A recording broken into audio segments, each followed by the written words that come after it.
चाहता ही नहीं हूँ कि अम्मी की मौत पर सब्र आए मुझे।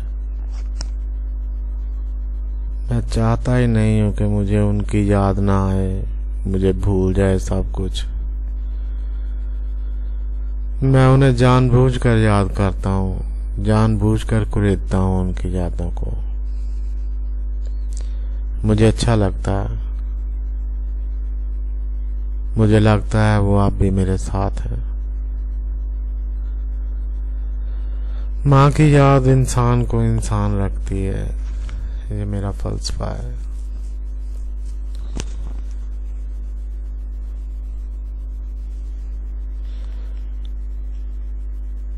अम्मी को वो सब कुछ नहीं मिल सका था जो उन्होंने जिंदगी से तवक्को की थी। बुढ़ापे में बच्चों का साथ, उनके पोते पोतियों को खिलाना और एक बूढ़ी माई अम्मा बनकर फोत होना। अम्मी के 3 बच्चे लायलपुर चले गए और 3 जहां लाहौर रह गए। अम्मी के बड़े बेटे की औलाद नहीं थी और दूसरे बेटे की 2 बेटियां थीं। अम्मी 12 साल तक अपने किसी पोते पोती का मुंह देखने को तरसती रही। मैं अपनी जिंदगी को अम्मी के हिसाब से ही देखता आया हूँ। इस उम्र में अम्मी कितनी उम्र की होगी,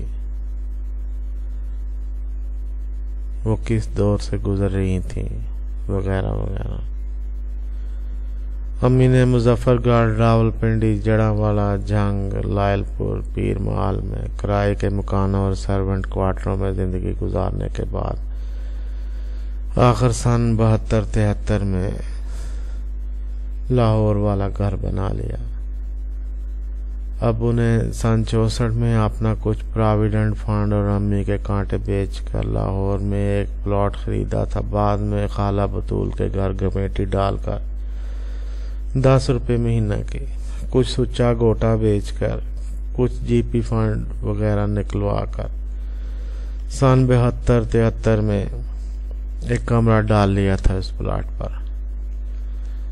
जब हम 72-73 में लाहौर आए तो मुझे याद है अम्मी नानी अम्मा के साथ मिलकर अपना घर देखने आई थी।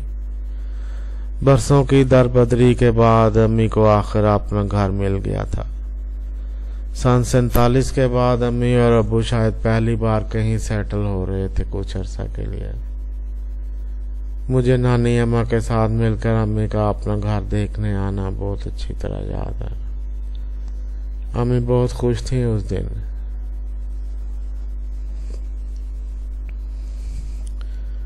वो 10-11 साल का दौर अम्मी की जिंदगी का बहुत अच्छा दौर था। सन 73 से सन 84 तक। फिर अजीब नहूसत सितारी हो गई थी। सन 84 का साल था ही बहुत मनहूस। अम्मी ने इन 10 सालों में बहुत मेहनत की, बहुत हौसला किया। खुशियां भी आई और कुछ गम भी। सन 78 में अम्मी का सबसे छोटा बेटा फोत हो गया 1 साल की उम्र में। बाकी ये दौर अच्छा ही रहा। बच्चे बड़े हो रहे थे और साथ ही उनकी नौकरियों की उम्मीदें, उनकी शादियों के ख्वाब और उनके बच्चों को देखने की ख्वाहिशें। अब उन्हें घर का खर्च पूरा करने के लिए भैंसें रख ली। मेहनत तो थी लेकिन दूध दही के अलावा कुछ बचत भी हो जाती थी। तनख्वाह में तो गुजारा होना नामुमकिन सी बात थी। बहरहाल 3-4 भैंसों को संभालने का काम एक मानी रखता था। अम्मी ने भैंसों वाले कमरे की सफाई करनी और चारा भी कुतरना। फिर भैंसों वाले कमरे की सफाई और चारा कतरने का काम इनके बच्चों ने संभाल लिया और अम्मी के जिम्मे सिर्फ उपले थापना और दूध बेचना रह गया। सुबह सुबह भाई ने गोबर छत पर फेंकना और अम्मी ने उपले थापने। छत पर बनी हुई खुडियों की दीवार कोई इतनी ऊंची नहीं थी। अम्मी ने उपले डाल डाल कर उसे ऊंचा कर रखा था। बरसात के मौसम में वो उपले बहकर नीचे भी गिर जाते। सुई गैस तो आई नहीं थी अभी। गैस वाले चूल्हे वैसे ही महंगे थे। अम्मी ने पहले लकड़ियों वाले चूल्हे और फिर अंगीठी का बंदोबस्त कर रखा था। इसी में उपले इस्तेमाल होते थे। सर्दियों के दिनों में उपले सुलगाना और आग जलाना बहुत मुश्किल काम था, लेकिन अम्मी कर लेती थी। आज मैं अम्मी की अजमत को सलाम पेश करता हूँ। वो किस तरह उपले थाप कर नीचे उतरती और 8-9 बच्चों को नाश्ता करवा कर स्कूल भेजती। सर्दियां, गर्मियां, बरसात, कैसे कैसे मौसम नहीं आए, लेकिन अम्मी इन सालों में बहुत खुश थी। मुझे याद नहीं मैंने कभी उदास या गमगीन देखा हो।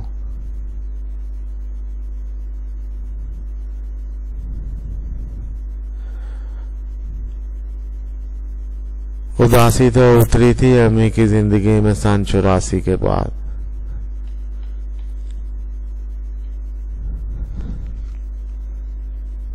सेवेंटीज के सारे साल बहुत अच्छे थे। भाई साहब ने नौकरी शुरू कर ली थी अबू जी के दफ्तर में, और अब भाई साहब की शादी की बातें होती रहती थी अक्सर। काश वो वक्त वहीं रुका रहता, काश सन 84 न चढ़ता।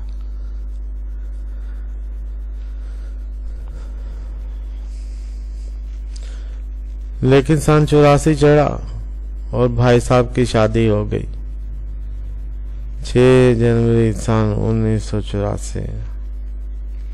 आज उस 6 जनवरी के तकरीबन सब किरदार फौत हो चुके हैं, लेकिन उनमें से बेहतर इस दुनिया से रोते हुए गए हैं। हमारे घर में अबू बीमार पड़ गए, भाई साहब के कोई औलाद ना हुई और लाहौर के मेयर ने लाहौर से भैंसे निकालने का हुक्म दे दिया। अम्मी के घर की खुशियां ही नहीं, रिज्क भी उठ गया। सब कुछ ही तहस नहस हो गया। सन 47 को बेघरी, यतीमी और बेचारगी के दुख सहने वाले अम्मी एक बार फिर खामोश हो गई। उन्हें चुप सी लग गई। अम्मी ने वह घर छोड़ दिया और सन 87 को अबू की पेंशन से बनने वाले एक और पुराने से घर में आ गई। लेकिन नसीब थे कि मानने का नाम नहीं ले रहे थे। अम्मी को शुगर हो गई और फिर भाई साहब को भी। फिर भाई साहब और 2 छोटे भाई लालपुर चले गए और तबाही और बर्बादी की रही सही कसर भी पूरी हो गई। मैंने उन बर्बादी के सालों में ही होश संभाला था। अम्मी की जिंदगी के आखिरी 5-6 साल मेरी जवानी के इब्तदाई साल थे। उनकी तन्हाई और उदासी मेरे लाशऊर का हिस्सा बन चुकी थी। पहली के पहली जब भाई साहब और दूसरे भाई लालपुर से घर आते तो 1-2 दिन के लिए घर में कोई कह के शोर बुलंद होता महसूस होता। दबी दबी से ही, लेकिन कुछ न कुछ खुशी उतरी हुई महसूस होती। लेकिन भाई जाते तो साथ ही उदासी फिर उतर आती और फिर अगले कुछ दिन बहुत बुरे गुजरते।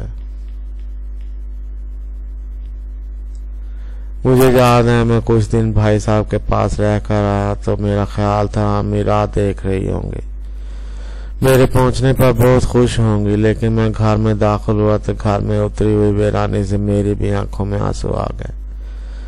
अम्मी बगैर बिस्तर की एक चारपाई पर लेटी छत पर घूर रही थी और अबू सेन में कोई किताब लिए बैठे थे। घर का सामान इधर उधर बिखरा था और बहनें किसी कोने खुदरे में लेटी हुई थी। अम्मी हिम्मत हार चुकी थी। उनका ख्याल था मैं भी चला गया हूँ लालपुर।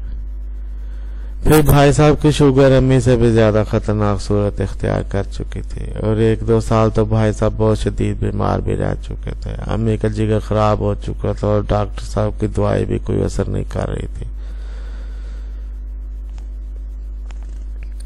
28 अगस्त को उन्हें खून की उल्टियां आई और हम सर्विसेज ले गए।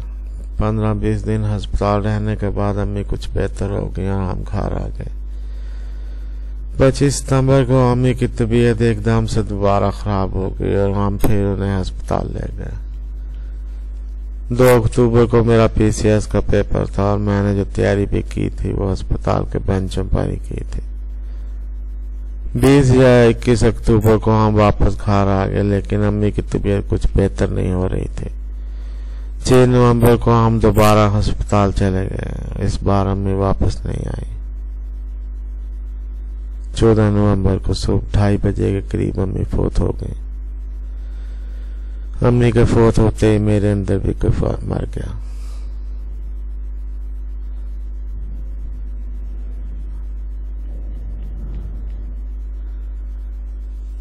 अल्लाह ताला हमें जिंदा चल बसे दोनों सूरतों के माँ बाप की कदर करने की खुशनसीबी अता फरमाए।